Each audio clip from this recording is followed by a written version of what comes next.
Namaskaram. Welcome to my channel.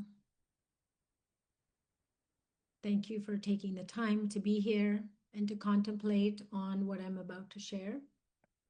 My name is Aparna, and I've been in the US for 34 years. I work as a spiritual mentor, a Vedic counselor.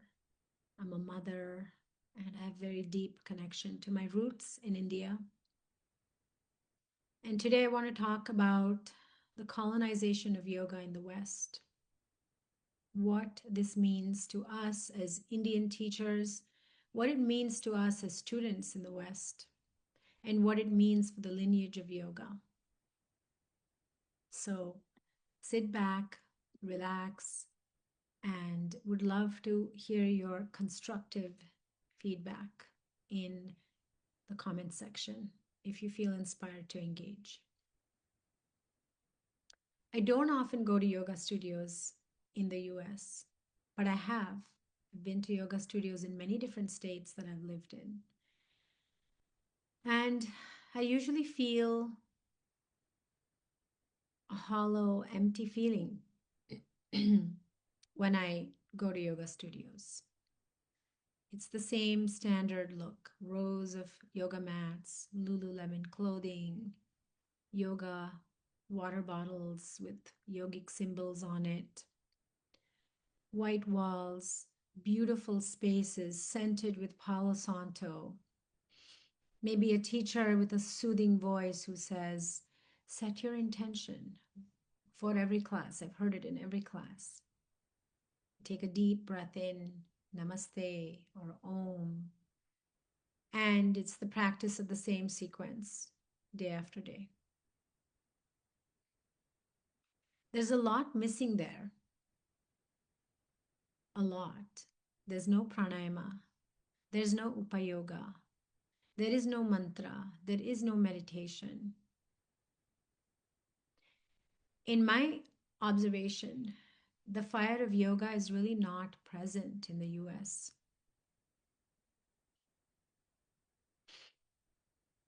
Because what we're witnessing is not real yoga. It's a colonized version of yoga, stripped of its soul, often repackaged beautifully, magnificently, and sold back to the world as wellness. And I have a problem with it. Now, yoga arrived in the West not through influencers or fitness trends, but actually through sages. In 1893, Swami Vivekananda stood at the Parliament of Religions in Chicago and spoke of the unity of all beings. He spoke of Atman, Brahman, of Advaita, not about abs and flexibility. Do you hear about Atman and Brahman in yoga class? Do you practice pranayama either before or after asana practice? I've never seen it. And after Swami Vivekananda came Paramahamsa Yogananda, bringing Kriya Yoga to the West, the science of inner transformation. And then we are influenced by Swami Shivananda, Swami Vishnu Devananda, Sri Aurobindo, and many others who brought yoga as a complete spiritual discipline, including meditation, bhakti or devotion, philosophy, service, karma yoga.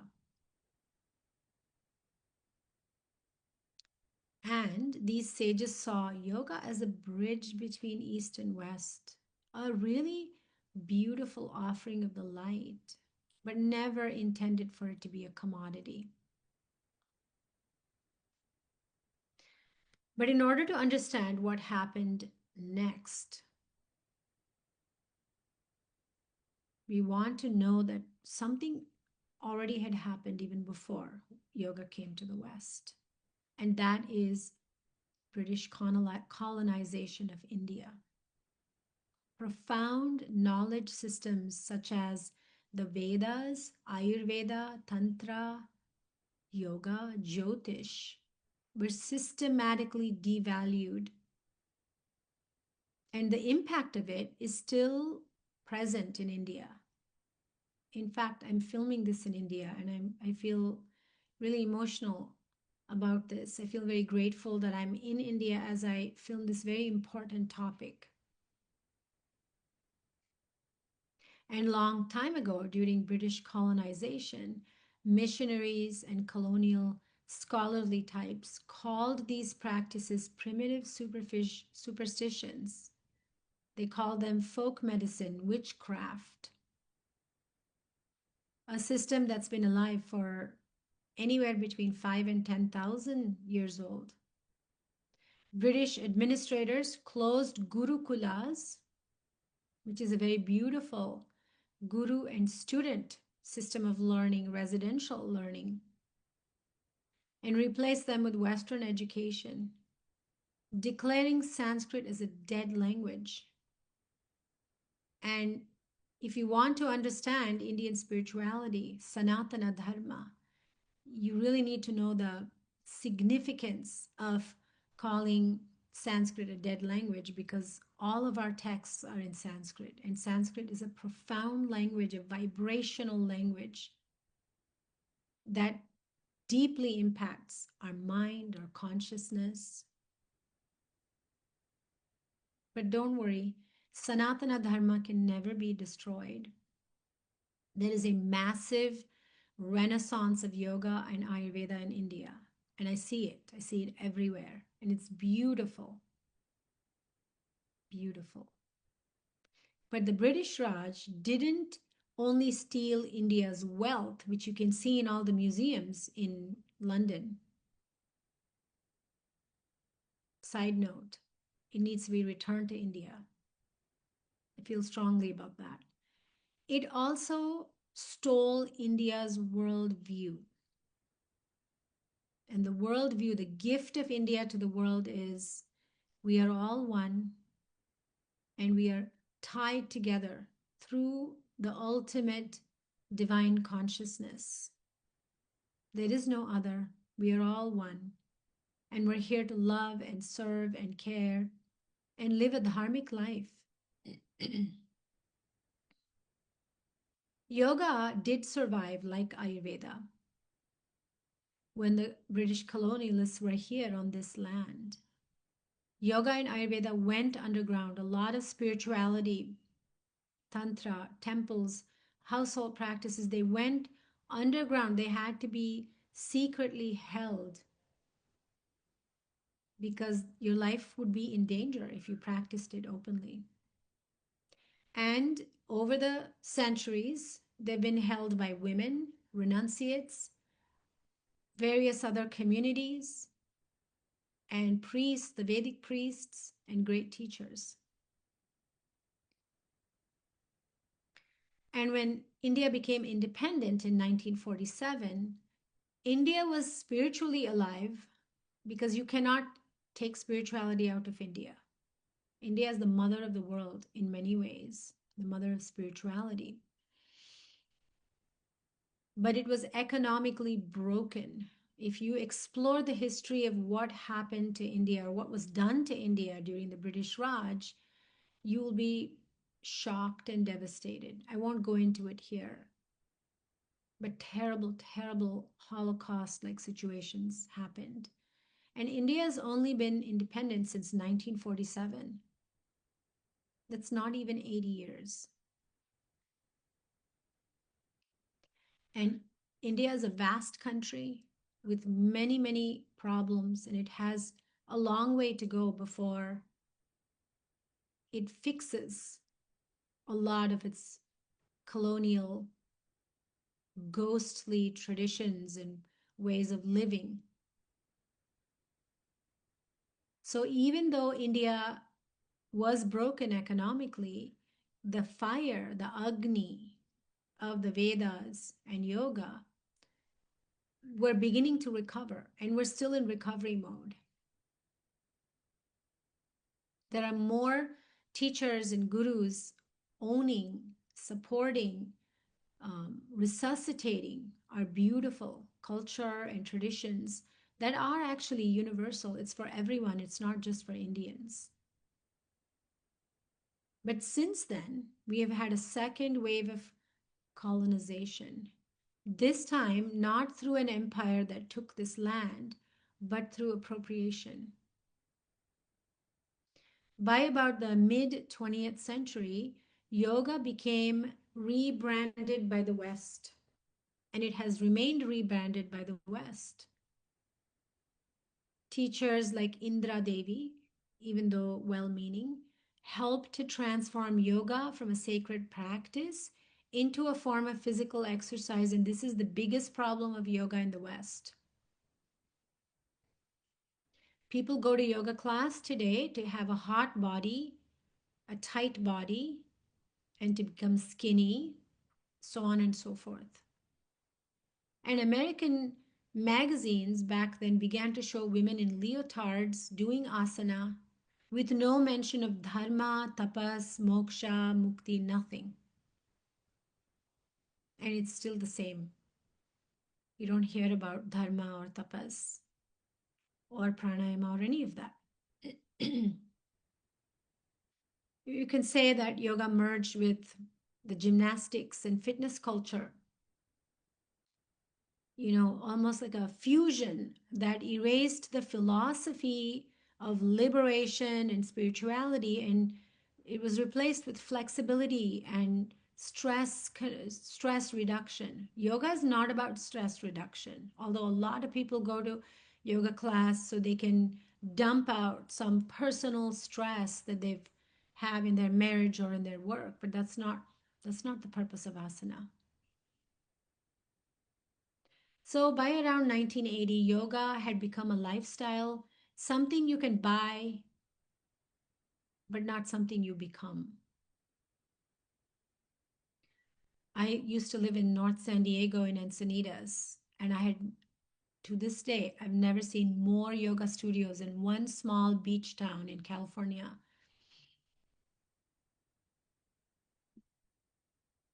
Yoga, just yoga everywhere.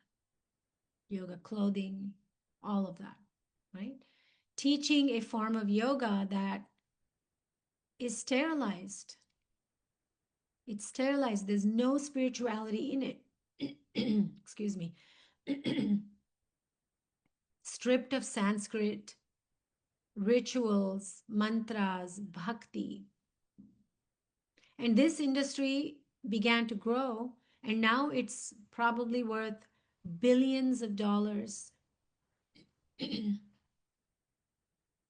yoga mats, the yoga clothing, the water bottles, and maybe even your yoga studio has like a juice cafe within your yoga studio, definitely in California.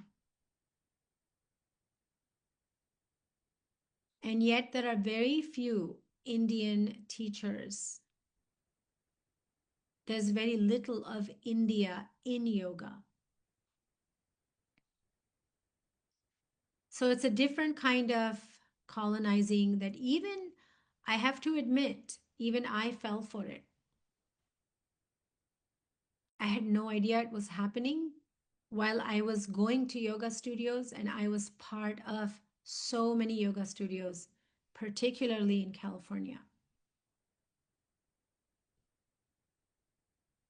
So I feel the colonization of yoga today doesn't wear a crown, but it wears yoga pants with beautiful Instagrammable photos of various gymnastics. 22-year-olds doing their 200-hour yoga teacher training and teaching you what yoga is, which is just exercise for the body. And so it manifests as Western teachers trademarking Sanskrit words and sacred symbols. And the whole yoga retreat business is huge, charging thousands of dollars to practice exercise twice a day. Oh, we'll add on some kirtan, and maybe there'll be a little philosophical discussion. When I lived in California a long time ago, I was an Ayurvedic chef back then, and I cooked for a great many yoga retreats. I saw what was happening.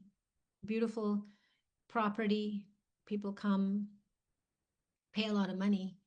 And there are two yoga classes, one in the morning, one in the evening. And then I used to prepare the Ayurvedic food, and they would have a little kirtan, and they would, some retreats, they would unpack 2 cases of wine and enjoy themselves. Yoga retreat. There are many yoga magazines that call yoga universal, which it is, but they never really fully credit India. Yoga therapy, redefined by Western science, cutting out the metaphysical roots of yoga. So, this is not a cultural exchange, it's a cultural extraction, exploitation. In many ways, the mining of Indian spirituality for Western consumption, whitewashed, watered down, with little tidbits of here and there. You might just get a little nano drop of spirituality, but you don't need to, because we need to make yoga palatable for everyone, and we need to make yoga into a business.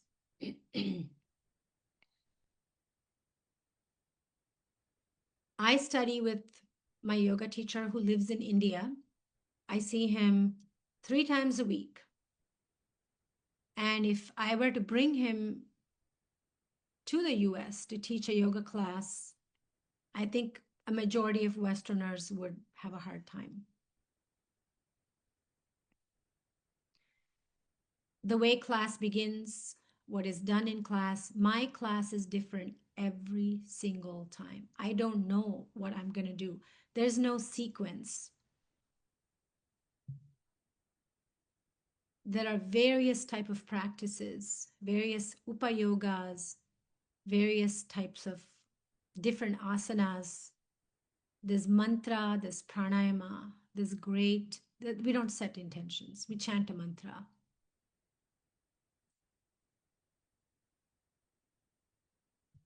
So the meaning of yoga has been exploited.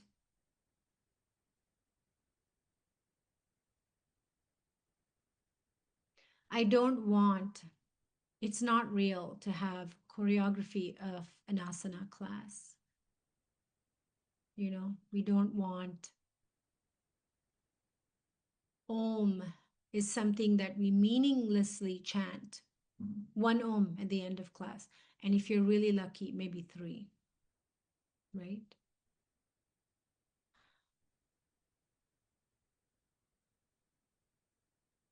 So I have heard a yoga teacher say, yoga isn't spiritual, it is science. And it felt like the soul of yoga was stripped, erased. Yoga is not secular.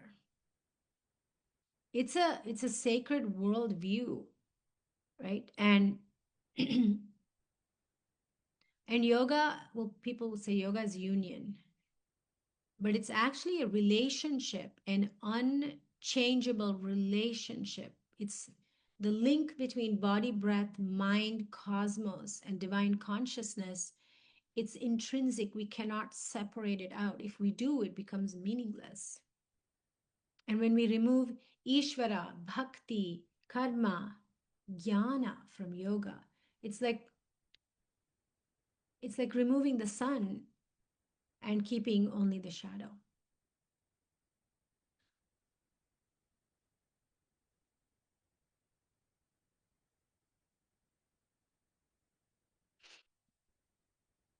This makes me very sad when I think about all this.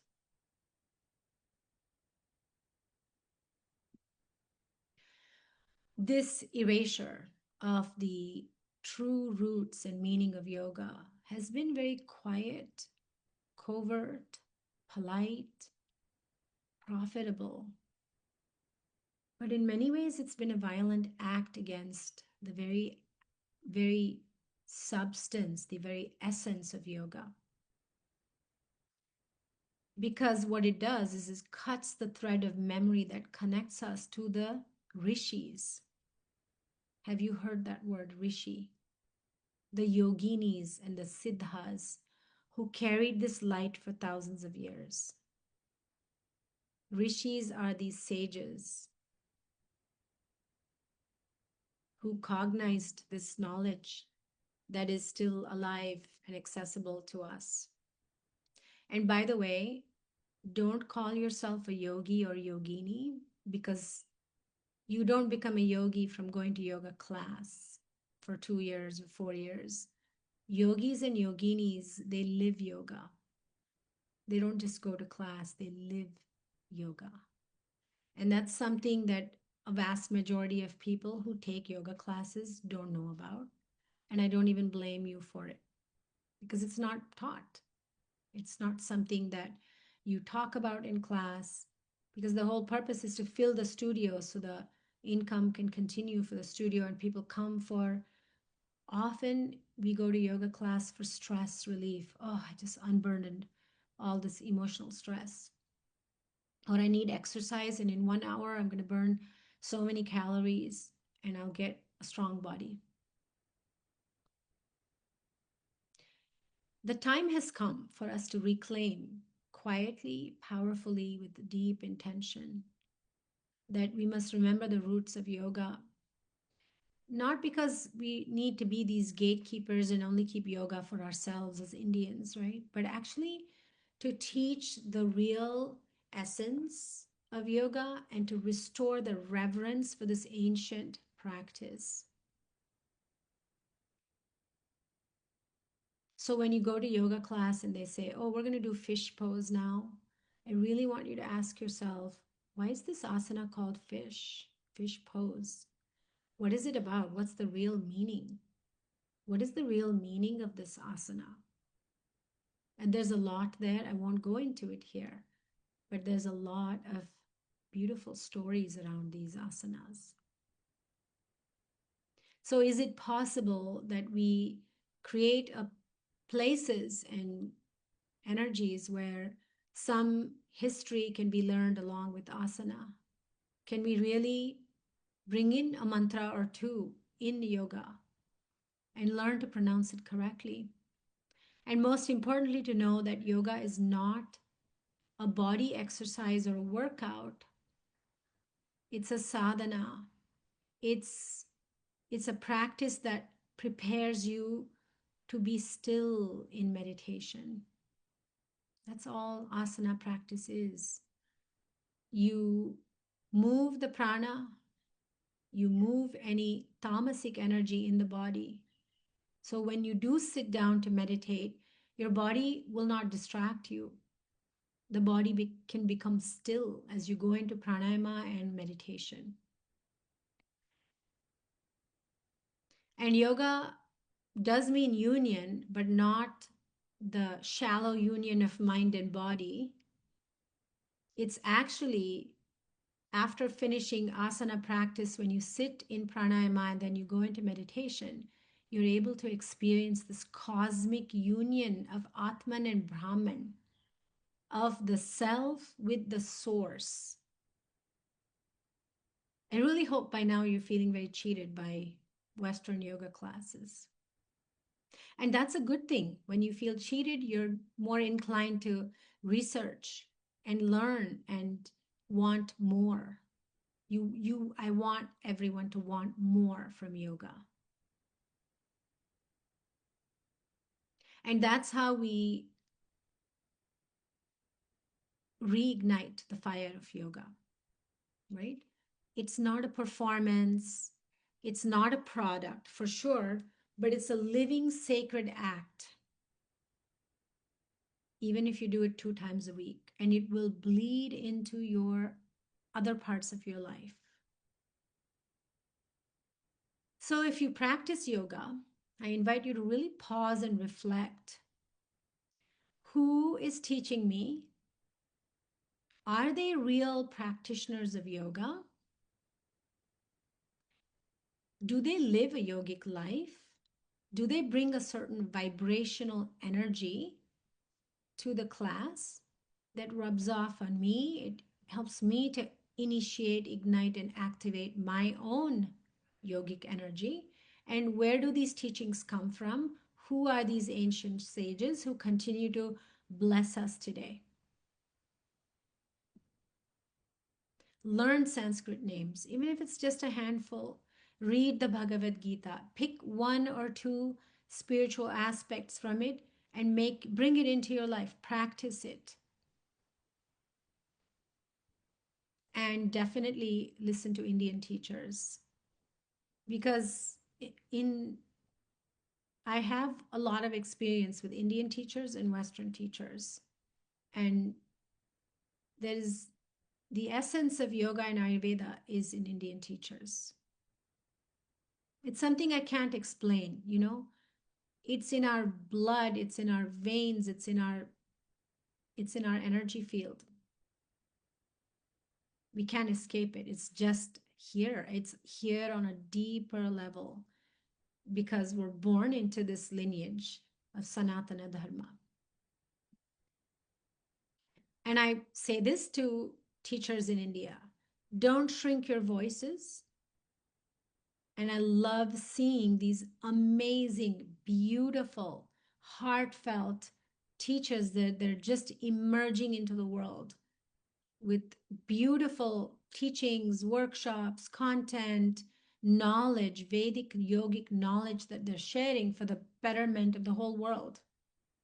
And to those teachers, I say, let's reclaim the narrative. Let's remember that yoga comes from India, but we don't need to do it through anger, but we do it through truth, through clarity, through presence, and by taking ownership of what came from this ancient culture.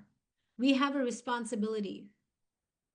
Because it came from here, we hold a very high degree of responsibility to honor its origin and to honor dharma itself. It's for us to preserve its sanctity, its purity, and we must lead the fight to make sure that that what is taught is true yoga.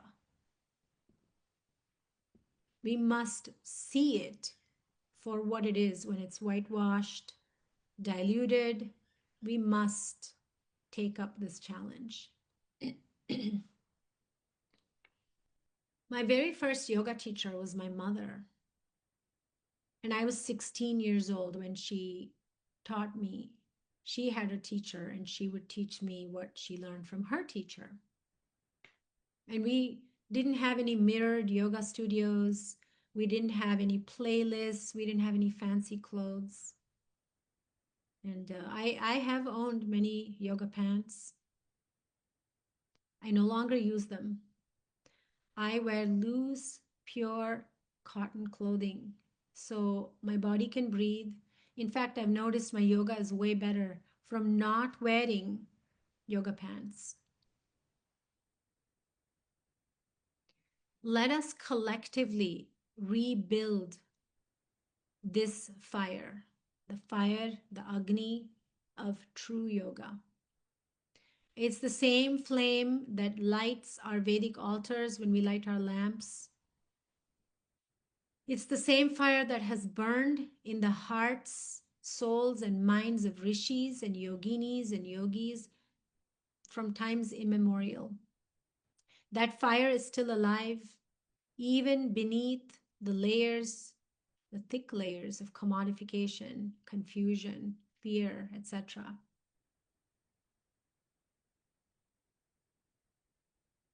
And that is our work now, to tend to this Agni of yoga, the Vedas, Ayurveda, to protect it, to purify it, and to very consciously pass it on into this world, not as a brand, but as a blessing.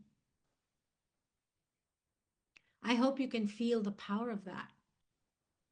Yoga was never meant to be sold, it was meant to be lived in every aspect of our lives. When the body gets stronger and softer when the energy, when the nadis, the marmas, they release any pent up anything in the nervous system, and the breath gets soft and the brain gets balanced, the emotional heart settles, and then we sit to meditate. The spiritual heart blossoms open, and that natural Agni that's present in the spiritual heart is now felt here and then expressed, felt in the heart and then expressed into the world. If we don't do that, then we don't need yoga classes. Because ultimately, asana practice leads us to the opening of the spiritual heart, which is a very natural thing. And that spiritual heart is expressed as our divinity into the world. And as we continually express our divinity into the world, the vibration of the world naturally will shift to what? Light, peace, happiness, joyfulness, caring, kindness. And yes, your body will be stronger. You will be more flexible. And that is not a bad thing. But yoga can't be just for that. And if you're going to yoga just for that, you've cheated yourself and your teachers are cheating you. Maybe they've been cheated by their teachers. I don't know.